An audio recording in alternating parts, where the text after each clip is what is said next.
Saúdos, boas tardes. A Sanidade Galega incorpora novos fármacos de última xeración para tratar o cancro.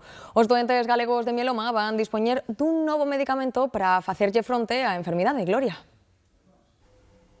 Sí, efectivamente, Antía 100 millóns de euros para os medicamentos CAR-T, pero que son exactamente estes fármacos? Pois son un tipo de terapia avanzada que se basea na modificación xenética dunhas células determinadas do doente. En Galicia, aproximadamente 250 doentes adultos de mieloma múltiple van poder ser tratados con esta terapia, unha das máis avanzadas na loita contra o cancro. O mieloma múltiple é o segundo tumor hematolóxico máis frecuente na nosa comunidade.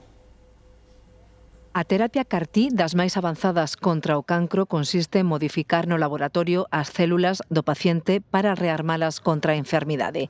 A Xunta prevé que a partir do ano que ven estes tratamentos se poidan fabricar en Galicia, pero ata agora hai que compralos. Ao catálogo dos que xa se mercan, o Sergas sumará outros dous en que investirá 100 millóns de euros. Dirixidos aos pacientes adultos con mieloma múltiple, que é o segundo tumor hematolóxico máis frecuente en Galicia. A previsión é poder atender a 250 persoas con este tumor, un investimento de case 400.000 euros por paciente que demostra o esforzo que seguimos facendo en atención oncolóxica.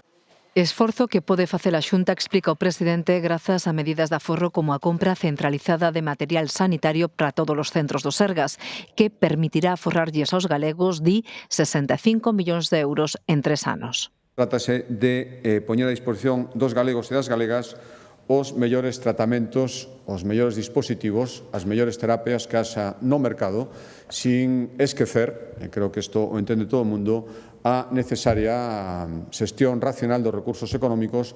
Ademais da compra conxunta de material que permite negociar mellores prezos cos provedores, a Xunta tamén prevé outras medidas de aforro como axustar as doses dos medicamentos ás necesidades de cada paciente.